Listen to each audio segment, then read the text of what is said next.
Hi guys, so welcome to our channel DR Gungun. Guys, এতিয়া আমি বুলবম বুলি যাব লালো নাইকৰি মন্দিৰলৈ। So বলা ভিডিওটো আৰম্ভ কৰো। এয়া গাইছ আমি গৈ আছো আৰু এয়া মন্দিৰ পালো আহি। গাইছে আমি এতিয়া মন্দিৰৰ ৰুমত আছো। আৰু এয়া মন্দিৰৰ ওচৰত যোনখন ফিল্ড আছে এইখন ফিল্ডলৈ এনে আহিলো আৰু ইয়াত মানুহবিলাকে শুই আছে বহি আছে একেলগে। এয়া মন্দিৰৰ ভিতৰত ভক্তবিলাকে নাম প্ৰসংগ কৰি আছে। আমি এতিয়া যাম নদীৰ পাৰলৈ গা ধুব আৰু আমাক লাগতিয়াল বস্তু কিনি ললো। ধূপ চাকি আৰু এয়া নদী পানী আনিবলৈ ঘট। এয়া গাইছ আমি নদী ঘাটলৈ গৈ আছো আৰু এয়া ঠাণ্ডাজনৰ দলং এখন। গাড়ীবিলাকো আহি আছে আৰু চাইডে চাইডে এয়া ভক্তবিলাক গা ধুই আহি আছে নদীৰ পৰা। এইবিলাক এয়া গাইছ তলত গা ধুই আছে। এইবিলাক ৰঙা ৰঙৰ সেইবোৰ হৈছে চাকি। গাছে এতিয়া পুৱা সময় ৰাতি আৰু ওপৰে যাই আছে গাড়ীবিলাক। আমি মাথাউৰি তললৈ যাই আছো নদী ঘাটলৈ গা ধুবলৈ। আমি নদী ঘাট পালো আহি আৰু এওঁলোকে পূজা কৰি আছে ইয়াত তলতো মানুহে পূজা কৰি আছে। আমি শিৱলিংগ বনাই আছো তলত।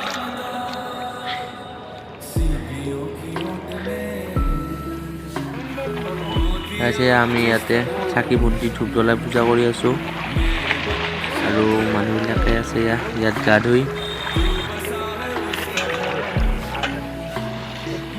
গাইছে এয়া বেলপাতটো লৈ ময়ো নদীত নামিলো। গাইছ আপোনালোকক এটা কথা কওঁ যে আপোনালোকে নদীটো ছাইডতে গাটো ধুই উঠি আহে ওপৰলৈ, মানে ভাঁহি ফূৰ্তি কৰি সাঁতুৰি নদীটোৰ মাজলৈ নাযায়, কাৰণ নদীটো কিমান দ কোনো নাজানে।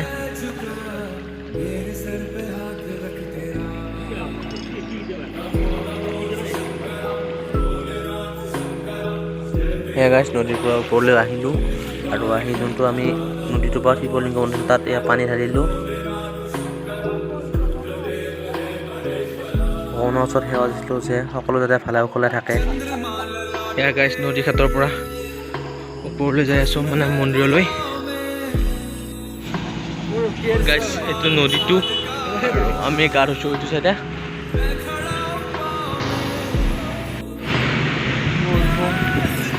বুলবম এয়া গাইছ আমি নদী ঘাটৰ পৰা মন্দিৰলৈ গৈ আছো।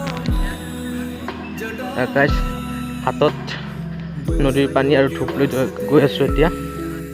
বুলবম বুলবম বুলবম গাইছ এবাৰ খোজকাঢ়ি কাঢ়ি আহোঁতে কাপোৰ এযোৰ শুকাই গ'ল। বুলবম বুলবম বুলবম বুলবম।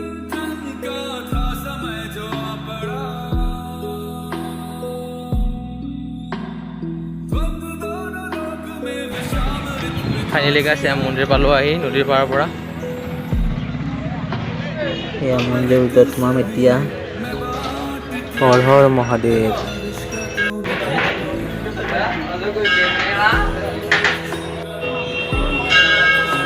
গাইছ এয়া এতিয়া মন্দিৰৰ ভিতৰত আছো আৰু মেইন মণিকূটলৈ আমি গৈ আছো। এয়া মানুহবিলাকে লাইন পাতি ৰৈ আছে ভিতৰত সোমাবলৈ।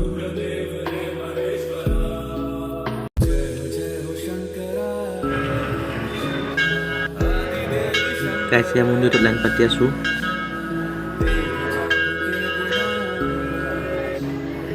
গাইছ মণিকূটৰ ভিতৰত মানে মন্দিৰৰ মেইন ভিতৰত সোমালো আৰু ইয়াত মানে আন্ধাৰ হৈ আছে আৰু লাইট দিয়া নাই, অকল চাকিৰে পোহৰ হৈ আছে ইয়াত।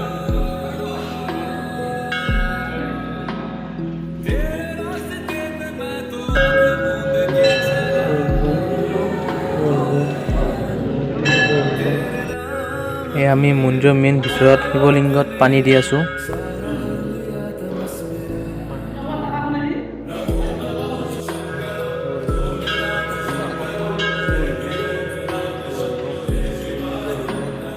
আমি ইয়াৰ লিংগত পানী ঢালি বাহিৰলৈ গৈ আছো। আমি মন্দিৰৰ পৰা ওলাই বাহিৰৰ ফালে আহিলো আৰু এয়া হৈছে নন্দী শিৱৰ বাহন।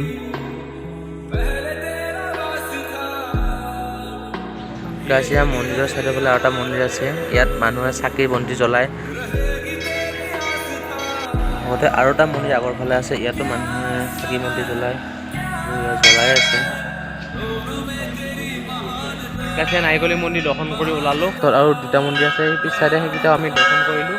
আমি এতিয়া ওলাৰ পৰা আৰু গাইছ এইটো এটা মন্দিৰ আছে, সেইটো ভকতৰ মন্দিৰ হয়। আৰু আমাৰ গাড়ী এইটো চাইডে আছে, সেইটো চাইডে যাম। এই আমি মন্দিৰৰ ভিতৰৰ পৰা ওলালোঁ আৰু মানুহ চাওক না গাইছ, এতিয়া বাৰু বহুত মানুহ নাই আৰু অলপ দেৰিকৈ মানুহবিলাক আহিব, যোনবিলাক মানুহে ৰাতিপুৱা দৰ্শন কৰিব আহে।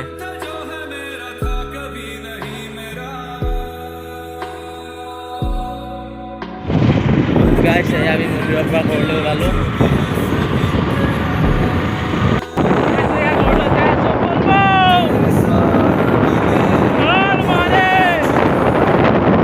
গাইছ এয়া টোপনি আজালত গাখীৰ দিয়া চাহ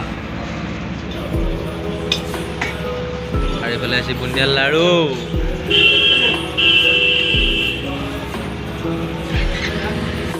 ফাইনেলি গাইছ গাড়ীৰ পৰা নামি দিলোঁ আৰু এই গ'ল ঘৰলৈ।